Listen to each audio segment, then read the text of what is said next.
Yes, Red Zone TV kuolinga bulijjo sebamule patukize mberawo nga nkuwanga updates eziba zigenze mu maaso mu ggwanga Uganda n'okwetololawo kakati gwali ku mukutu guno gwa Red Zone TV nga tonaba kubanga osubscribe nga nja kukikusaba kirira wansi awo olaba ekigambo subscribe kikwateko osubscribinge ku channel yaffe eno okwate ne ku kade aka notification obeere nga tomisinga nsonga yonna. Ababaka ba Parliament nga kuliko n'ab'oludda oluvuganya akazito akabateereddwako muganda wange ali ku mukutu guno oyinza obutakategeera.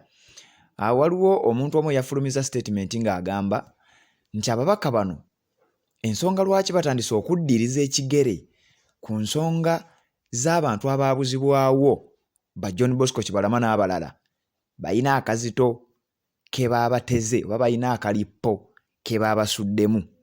Ababaka ba Paalamenti bano nga mulimu n'ab'oludda oluvuganya waliwo ebigambibwa, waliwo amawulire agatandise okutambula newankubadde nga bali mu ggwanga lya Rwanda bwe twogerera bali mu kunyumirwa bulamu, bali mu kulya bicepere, naye ate akazita akaliwo wano mu ggwanga Uganda bayinza obutakasimattuka era kyandibanga okusinziira ku bannayuganda ab'enjawulo kye kibalemesezza oba kye kibaleetedde okubeera ng'ensonga z'aba John Bosco Kibalama ne ba John Damulira n'abantu abalala abaabuzibwawo batandise okubanga bakendeeza ku muliro. Era abasinga obungi ku babaka ba Paalamenti baddadda ne mu Paalamenti abamu mu lujjudde abalala mu ngeri yakwebuzaabuza newankubadde nga bwe bajja mu kamera balaga ensi nti bannange ffe tetunadda mu Paalamenti tukyali ku mulamwa gw'abantu abaabuzibwawo.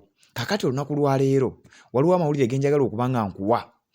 Ekitongole kye bayita CID oba Criminal Investigations Directorate, ekitongole kino kya poliisi, kitongole kya kwerinda era nga kye kivunaanyizibwa ku kunoonyereza ku misango egy'enjawulo. Kati nno kigambibwa nti balina fayiro ezeetooloola okubeera nga zisukka mu 5 ezizuuliddwa oba eziteekeddwa ku mmeeza nga bwe twogerera nga si baminisita ba Museveni bokka, nga si babaka ba NRM bokka, wabula n'ababaka abali ku ludda oluvuganya nga nabo beetaba mu mivuyo gino. Mivuyo kino gye njogerako. Waliwo ssente obuwumbi 164 obwa siringi eza Uganda, 164 billion Ugandan shillings. Zino ssente zaafuluma era ne zibeera allocated okubeera nga zigenda kuweebwa kye bayita cooperatives era nga zigenda kuba nga zicompensatinga oba nkuyite kola kya compensation kitegeeza ki mu Luganda, okuddaabiriza okola kutya oba okuliyirira oba okola kutya, kyonna ngeri gy'oyinza okitegeeramu nga zigenda ku compensatinga cooperatives ezaakosebwa olutalo. Kati Minister of State for Trade, Minister ow'ebyensuubulugana, Minister omubeezi ow'ebyensuubuligana amanyiddwa nga Harriet Ntabaazi yategeezezza nti ku mulundi guno kino tekigenda kulya ministry yokka, tekigenda kulya gavumenti ya NRM yokka, tekigenda kulya bakungu bali mu gavumenti ya Museveni bokka, wabula mbu mulimu n'ababaka ku ludda oluvuganya bali 5. Yagambye bw'ati: more than 30 MPs who are into this, including opposition MPs, 5 active opposition MPs, very talkative and noisemakers, will also face it rough in this scandal. Nti abamu ku babaka ku ludda oluvuganya bawerera ddala 5 ate mbu nga boogera nnyo, talkative and noisemakers. 5 ku b'oludda oluvuganya boogera nnyo era bakubi bakkerere, nabo bagenda kufeesinga ensonga eno era nabo bagenda kuvunaanibwa amateeka gano. Era statement eno efulumye ku mukutu ogwa Nile Post egamba nti the Criminal Investigations Directorate has given the green light for investigation into a massive scandal involving the mismanagement of 164.7 billion Ugandan shillings allocated for compensating cooperative unions affected by war. Kakati CID ekitongole ekyo ekya CID nti kyaweebwa green light oba olukusa oba ebbeetu okukola okunoonyereza mu kubuzibwawo kw'ensimbi oba okukozesa obubi okw'ensimbi oba okubba ensimbi z'omuwi w'omusolo eziwera ddala obuwumbi 164.7. Ssente zino nga zaali zaaweebwa ebibiina by'obwegassi okubeera nga baliyirirwa kubanga ebibiina by'obwegassi bino mbu byatawaanyizibwa olutalo.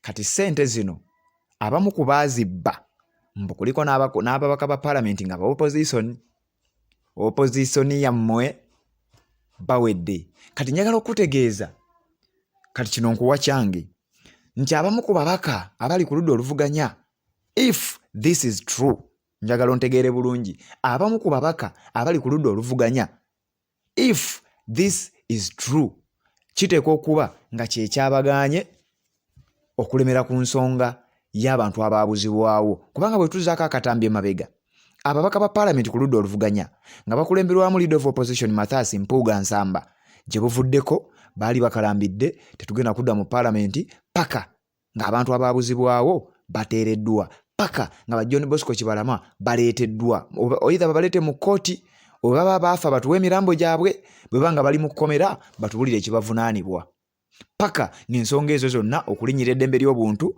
kuyimiriziddwa mu ggwanga Uganda. Kati njagala okutegeeza nti sipiidi ababaka ba paalamenti bano ab'oludda oluvuganya kwe baatandikira, pressure ababaka b'oludda oluvuganya gye baali bataddewo mu kusooka, embeera nga bwe yali etambudde, njagala okutegeeza gwe munnanga ngoberera ku Red Zone TV nti olwaleero we twogerera naawe osobola okkiraba nti pressure yo si bweri. Ababaka ba paalamenti baddiriza omuliro, ababaka ba paalamenti baateekawo embeera eraga nti balabika mu paalamenti baddayo dda, abamu baddayo mu kimpowooze, abamu baddayo mu nkukutu, abamu tebaatya baddayo mu lujjudde. Era ntuwulira ne ku statements ezimu ezafuluma ng'abamu bagamba nti bo beetegefu okuteesa ne gavumenti ya Yoweri Kaguta Museveni. Kati olwaleero gano amawulire agafuluma gendi mu kubanga nkuwa, njagala ompe endowooza yo ng'okkirira mu comment section awo, teekako obubaka bwo, ombuulire eggwani, ombuulire osinziddewa, tutemeeteme ensonga eno wano ku Red Zone TV, kuba njagala ogenda onteereko obubaka ombuulire gw'okiraba otya, kubanga nze nkuwadde ekyange. Nze nkugambye ababaka ennamba esinga tukkirize tugaane, bateekwa okuba nga ye pressure gye baabataddeko nti kati emisango gino tugenda gittusa era bagireete babeere nga babasiba akandooya kano, babe nga tebasobola kuteeka pressure ku gavumenti. Jjukira ababaka ba paalamenti naddala ab'oludda oluvuganya ennamba esinga bakozi ba nsimbi, bali ba bicepere, bali baswaga, tebali ku bintu byo eby'omuntu wa bulijjo. Statement omusajja ono n'agamba bw'ati, the CID police and the DPP have sanctioned the files against legislators implicated in the scam. Nti ababaka ba paalamenti n'abakungu abeetaba mu kino baabayisizzaako dda, bagenda kubanga babayisaako ekibaluwa kye bakuntumye.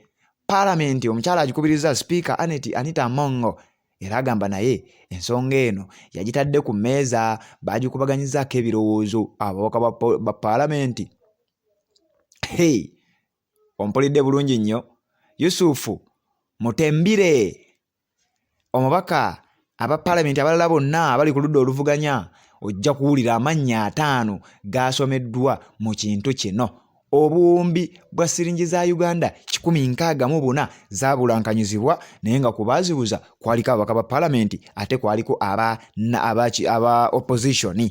Tujja kubikuwa webale kubanga okyatambula naffe, atanaba kubanga osubscribinga kikole tubeere nga tutambula. Banne nalaja ne mumbeereremukko olwaleero tukwasaganye ku nsonga ya kaddata, enamba yange yiiyo tukikwasaganye. Omanyi olumu munnange tuba ne updates nyingi, olumu amadata n'atutemako ne tuba nga tetusobodde kubanga tukutuusako ekintu nga bwe kirina okuba nga kitambula. So kakati banne mbasaba, nyongero basaba, sijja kowa basaba munziruukirireyo ne kaddata gwe akkiririza mu nsonga zaffe ze tubeera tuteeka wano naawe atugoberera ebbanga lyonna. Nja kusaba oteekeko kaddata konna k'osobodde ku nnamba eyo gy'olaba waggulu awo 0756081795 ereeta mannya ga Sebambulidde Patrick, bambi mutudduukirireyo kaddata. Ennaku ezimu katutwala speed, tetutera kubanga tukola kino, naye olwaleero nsabye abaganda bange mwenna abagoberera Red Zone TV, mwenna abakkiriza mu kino kye tukola, nja basaba bambi asobola oba otaddeko 2,000 oba otaddeko 1,000 zonna tujja kuzaaniriza tutambuze updates zibe nga zikutuukako bulungi nnyo.